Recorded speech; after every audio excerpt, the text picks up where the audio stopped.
আমরা এখন মিরিক লেকে এবং মিরিক পার্কে চলে এসেছি। এই হলো সেই মিরিক লেক আর সেই মিরিকের আইকনিক ব্রিজ। তো একটু মিরিকের লেকের ধারে যাই। 20 টাকা করে টিকিট নিল, বাচ্চাদের মনে হয় 10 টাকা, তাই না? 20 টাকা টিকিট নিল, বাচ্চাদের 10 টাকা।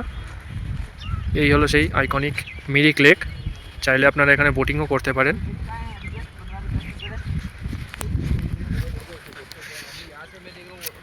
সেই মিরিক ব্রিজ লেকের উপরে, উল্টো দিকেই পাইন ফরেস্ট,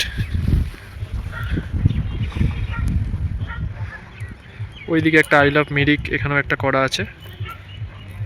আর এই হলো মিরিক লেক।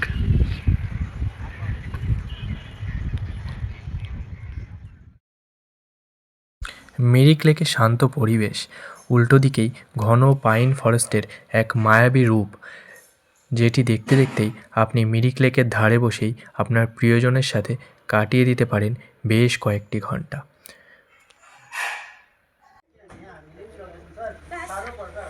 এখন আমরা গোপালধারা টি এস্টেটে দাঁড়ালাম। এই হলো গোপালধারা টি এস্টেট।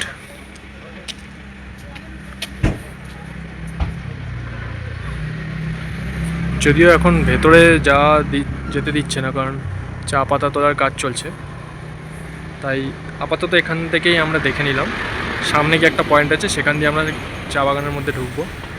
আমরা এখন এই গোপালধারা টি এস্টেটের শেষ প্রান্তে এসে দাঁড়িয়েছি। এখান থেকে একটু চা বাগানের ভেতর ঢুকলাম।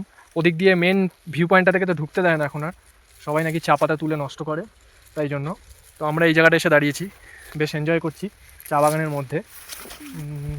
ভালো লাগছে বেশ। আর সবথেকে বড় কথা, এখানে কেউ নেই, আমরা দুজনেই রয়েছি, তাই জন্য। হ্যাঁ, এখানে কেউ নেই, আমরা দুজনেই আছি। পুরো নিরিবিলি পরিবেশ, শান্ত। হ্যাঁ, কোনো লাউড নেই। আর সব থেকে বড় কথা হচ্ছে চোখের সামনে এই পাহাড়ের গায়ে ঢালু বেয়ে চা বাগানগুলো দেখা, আর সব পাইন ফরেস্টগুলো আছে, খুবই সুন্দর লাগছে। আমরা নিজে হাতে চা পাতা ধরছি, হ্যাঁ, তুলছি না যদিও, যেটা বারণ করা উচিত না, তাই কিন্তু ধরছি। ভালো লাগছে বেশ। আর এরকম একটা জায়গায় কিন্তু 1-2 দিন আপনারা থাকতেও পারেন। অনেক হোমস্টে আছে গোপালধারা টি এস্টেটের ভেতরে, এবং বাইরে থেকেও দেখতে পাচ্ছি। পেয়ে যাবেন কন্ট্যাক্ট নাম্বার, আপনারা গুগলে সব পেয়ে যাবেন, অসুবিধা হবে না। তো যদি আপনারা দার্জিলিং যান, এই মিরিক হয়ে যান, গোপালধারা টি এস্টেটের এই পার্টটায় কিন্তু অবশ্যই দাঁড়াবেন। ওটা মেন পয়েন্ট থেকে একটু এগিয়ে এসে 2 কিলোমিটার মতো। একটু সামনে দোকান আছে, আপনারা জিজ্ঞেস করে নেবেন, কারণ সব জায়গায় অ্যালাউ করছে না। আমাদের যেমন আগের দুটো জায়গায় অ্যালাউ করেনি, তো এই জায়গাটায় দেখলাম। আমরা যে ড্রাইভারটা পেয়েছি খুব ভালো পেয়েছি। উনিই বলল যে সামনে একটা জায়গা আছে, এখানটা দিয়ে আসুন, এখানে কোনো হচ্ছে অ্যালাউ বা নট অ্যালাউয়ের ব্যাপার নেই। এখানে সরাসরি ডাইরেক্ট চা বাগানের ভেতরে চলে আসতে পারবে, এটাই। দার্জিলিং ট্যুরের প্রথম দিন এনজিপি থেকে দার্জিলিং যাচ্ছি এই সত্যম ভাইয়ার সাথে। তো এই হলো সত্যম ভাইয়ার গাড়ি, নাম্বারটা দেখে নিন। আপনারা কিন্তু অবশ্যই এনজিপি এলে এই সত্যম ভাইয়ার সাথে কন্ট্যাক্ট করে নেবেন। আপনার নাম্বারটা দেওয়া আছে।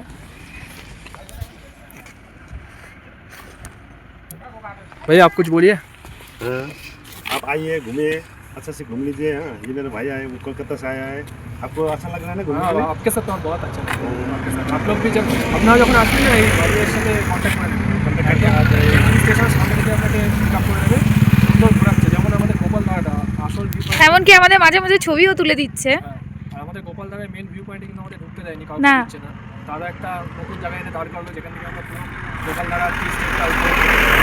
তো আপনারা এদিকে আসবেন, নর্থ বেঙ্গলের যে কোনো জায়গায় যান, তো সিকিম টিকিম যে কোনো জায়গায় যাবেন, এই দাদার সাথে কিন্তু অবশ্যই কন্ট্যাক্ট করে নেবেন।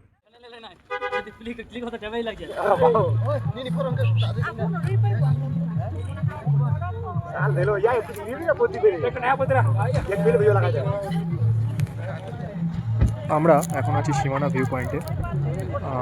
ওই পারটাই নেপাল, আর এখান থেকে সান্ডাকফু দেখা যাচ্ছে পাহাড়ের কোনায়, আর নিচে ওই মানেভঞ্জন গ্রাম, যেখান থেকে আপনাদের সান্ডাকফু ট্রেক স্টার্ট হয়। তো এই জায়গাটার নাম সীমানা, কারণ এই পাহাড়টার ওপারের পাহাড়টাই হচ্ছে আপনার নেপাল, তাই দুটো দেশের সীমানা। এখানে যদি ওরকম বর্ডারের বিশেষ কাটাতার এসবের ব্যাপার নেই একদমই, সেটা আপনি সান্ডাকফু গেলেও ফিল করতে পারবেন। একবার নেপাল, একবার ইন্ডিয়া, এরকমভাবে চলবেন রাস্তা দিয়ে। এই জায়গাটা আমার কেমন লাগছে এখন মেঘে ঢেকে গেল। মেঘে ঢেকে গেল পুরো জায়গাটা। আমরা আসলাম যখন তখনও একটু দেখা যাচ্ছিল, হ্যাঁ এখন তো পুরোপুরি মেঘে ঢেকে গিয়েছে। কিন্তু পাহাড়ের কোলে কোলে জায়গায় জায়গায় দেখছি আবার সূর্যের আলো দেখা যাচ্ছে, জায়গায় জায়গায় আবার মেঘ দেখা যাচ্ছে। একটা বেশ, হ্যাঁ মানে কি বলবো, আলাদাই ফিলিংস লাগছে। মানে জায়গায় জায়গায় দেখছি রোদের আলো পড়ছে, আবার তার পাশের জায়গাতেই দেখছি আবার মেঘে ঢাকা। এটাই পাহাড় আর কি।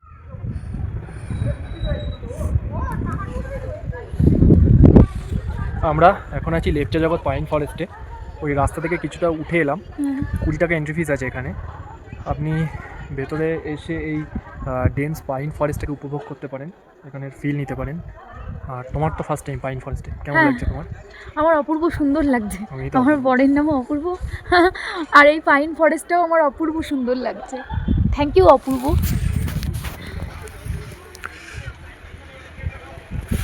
চাইলে আপনারা ট্রেক করে আরও উপরে যেতে পারেন।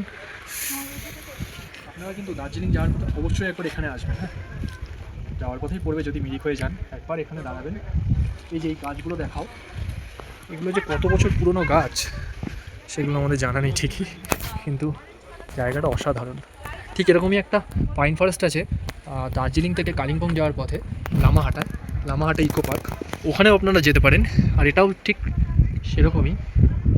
তো এরপর আমরা ঘুম স্টেশন হয়ে দার্জিলিংয়ের উদ্দেশ্যে রওনা দিচ্ছি। এরপরেই আমরা রাস্তার বাঁ হাতে দেখতে পেলাম ঘুম স্টেশনকে। তাতেই বুঝতে অসুবিধা হলো না যে আমরা পৌঁছে গেছি পাহাড়ের রানী দার্জিলিংয়ে। তো এর পরের গল্প নিয়ে আসছি এর পরের পর্বে।